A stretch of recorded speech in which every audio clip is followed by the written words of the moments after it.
Halo semuanya, kembali lagi di channel Sobat Biologi. Di pertemuan ini kita akan membahas topik terkait keanekaragaman hayati. Simak sampai selesai ya.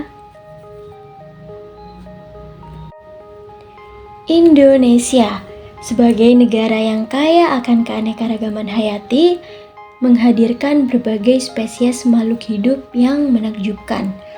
Dalam pembelajaran biologi kelas 10, kita akan menggali lebih dalam mengenai keanekaragaman hayati pada tingkat gen, spesies, dan ekosistem. Sebelum memasuki pembahasan, mari kita merenung sejenak. Apakah kalian memiliki hewan peliharaan di rumah? Saya sebagai contoh memiliki kelinci, anjing, burung, kura-kura, dan ikan. Tetapi tidak hanya saya, tetangga-tetangga saya juga memiliki beragam hewan peliharaan seperti burung, anjing, kucing, dan lain sebagainya. Keanekaragaman hewan peliharaan di sekitar kita menggambarkan betapa beragamnya makhluk hidup yang ada di sekitar kita. Bahkan, jika kita melihat lebih jauh, keanekaragaman ini tidak terbatas pada jenis hewan peliharaan saja, tetapi juga mencakup berbagai jenis tumbuhan seperti bunga, pohon, dan masih banyak lagi. Mari kita fokus pada pengertian keanekaragaman hayati. Menurut Kamus Besar Bahasa Indonesia atau KBBI, keanekaragaman hayati merujuk pada variasi makhluk hidup yang melibatkan hewan, tumbuhan, dan manusia. Pertanyaannya sekarang, mengapa ada begitu banyak variasi makhluk hidup di dunia ini? Jawabannya adalah karena melibatkan dua faktor utama, yaitu faktor genetik dan lingkungan. Faktor genetik yang terdapat dalam materi gen bertanggung jawab atas pewarisan sifat dan ciri-ciri khas dari satu generasi ke generasi berikutnya.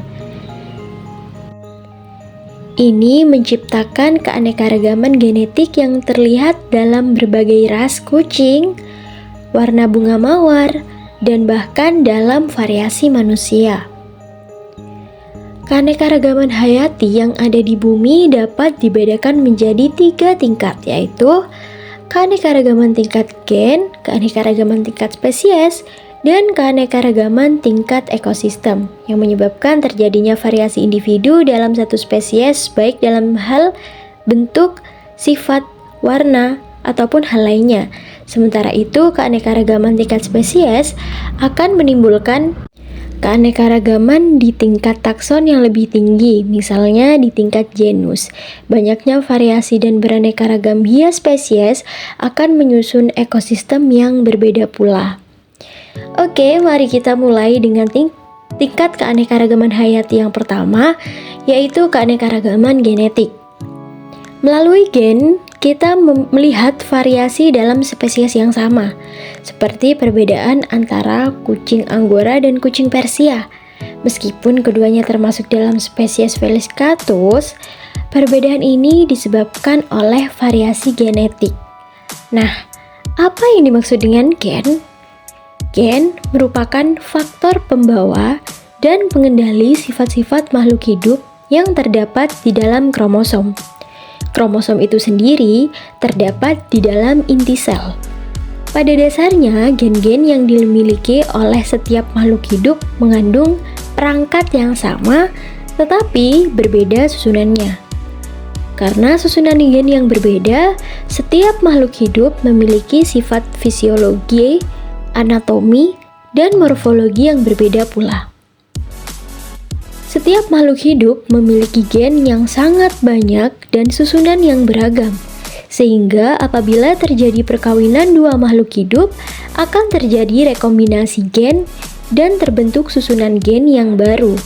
Hal inilah yang menyebabkan keanekaragaman yang menjadi lebih tinggi. Contoh keanekaragaman tingkat gen yang dapat kamu temui adalah jengger pada ayam. Kita mengenal beberapa bentuk pial atau jengger pada ayam, antara lain pial mawar, pial ercis, dan pial tunggal.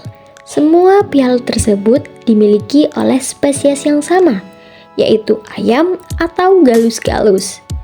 Meskipun spesiesnya sama, setiap ayam memiliki gen yang berbeda-beda, sehingga bentuk pialnya berbeda pula. Keanekaragaman gen juga bisa terjadi pada manusia juga loh. Keanekaragaman ini menunjukkan sifat-sifat berbeda antara lain ukuran tubuh, warna kulit, warna mata, serta bentuk rambut. Contoh lainnya adalah cangkang-cangkang pada keong atau kerang. Cangkang-cangkang tersebut memiliki motif dan warna yang bermacam-macam. Hal itu juga menunjukkan adanya keanekaragaman pada tingkat gen. Motif dan bentuk cangkang kerang atau keong merupakan sifat yang nampak dari luar atau fenotip.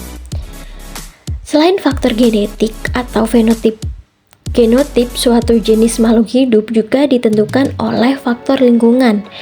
Oleh karena itu, dua makhluk hidup yang memiliki susunan gen yang sama belum tentu memiliki fenotip yang sama pula. Semua makhluk hidup dalam satu spesies memiliki perangkat dasar penyusun gen yang sama, tetapi dengan susunan yang berbeda-beda tergantung pada induknya. Hal itu yang menyebabkan timbulnya keanekaragaman pada tingkat gen. Selanjutnya, kita akan membahas tingkat keanekaragaman hayati yang kedua, yaitu keanekaragaman spesies. Keanekaragaman spesies melibatkan variasi antara jenis-jenis makhluk hidup yang berbeda. Oke, sebelum kita membahasnya, dapatkah kamu membedakan antara tanaman kelapa aren lontar dan pinang? Atau dapatkah kamu membedakan jenis kacang-kacangan seperti kacang tanah, kacang merah, kacang kapri, dan kacang hijau? Selain itu, dapatkah kamu membedakan antara hewan kucing, harimau, singa, dan cheetah? Jika kamu dapat membedakannya, setidaknya kamu telah mengetahui keanekaragaman tingkat spesies atau jenis untuk mengetahui keanekaragaman hayati tingkat spesies. Pada tumbuhan dan hewan, kamu dapat mengamati ciri-ciri fisiknya. Misalnya, bentuk dan ukuran tubuh, warna, dan kebiasaan hidup. Contoh, kamu tentu dapat dengan mudah membedakan anggota keluarga kacang-kacangan antara kacang tanah, kacang kapri, kacang hijau, dan kacang merah. Hal ini disebabkan di antara mereka ditemukan ciri-ciri yang berbeda antara jenis yang satu dengan yang lainnya. Ciri-ciri tersebut diantaranya adalah ukuran batang, kebiasaan hidup, bentuk biji, bentuk buah, warna biji, jumlah biji, serta rasanya. Demikian pula halnya dengan tanaman kelapa aren lontar dan pinang. Meskipun termasuk dalam famili yang sama, mereka memiliki perbedaan ciri-ciri dan sifat, misalnya tinggi batang, bentuk daun, bentuk bunga, serta tempat tumbuhnya. Contoh lain adalah hewan dari anggota famili atau keluarga kucing, yaitu kucing, harimau, dan singa.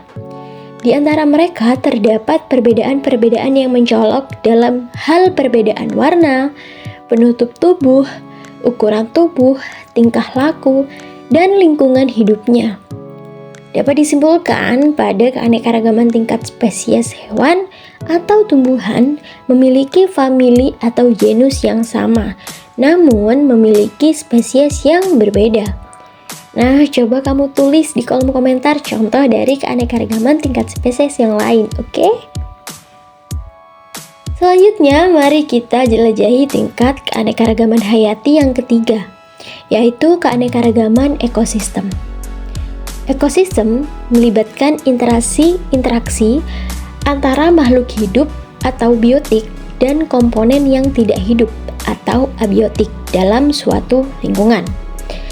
Setiap spesies makhluk hidup memiliki tampilan atau ciri-ciri morfologi yang berbeda-beda. Hal tersebut dipengaruhi oleh gen yang dimiliki makhluk hidup tersebut dan lingkungan tempat hidupnya. Semua makhluk hidup selalu berinteraksi dengan lingkungannya. Lingkungan di sekitar makhluk hidup tersusun atas komponen fisik dan komponen kimia. Komponen fisik lingkungan antara lain iklim, cuaca, tanah, air, udara, angin, cahaya, suhu, dan kelembaban. Adapun komponen kimia lingkungan misalnya keasaman, kandungan mineral, dan salinitas. Komponen fisik dan komponen kimia disebut komponen abiotik, sedangkan makhluk hidup yang tinggal di suatu lingkungan disebut komponen biotik. Interaksi antara komponen biotik dan komponen abiotik akan membentuk suatu ekosistem yang beraneka ragam, dan interaksi antar komponen tersebut akan membentuk keanekaragaman ekosistem. Keanekaragaman ekosistem dapat diamati pada tingkatan organisasi kehidupan yang lebih besar, misalnya pada bioma. Bioma merupakan komunitas ekologi yang utama atau formasi makhluk hidup baik hewan ataupun tumbuhan yang menghuni wilayah yang luas.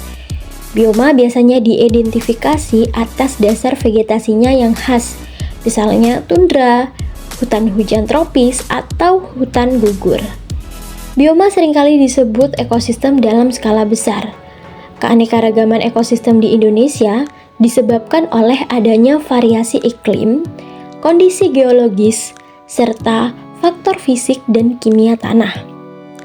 Berbagai tipe tumbuhan yang secara morfologi tampak sama dapat merupakan komunitas yang menempati tipe ekosistem atau habitat yang berbeda-beda.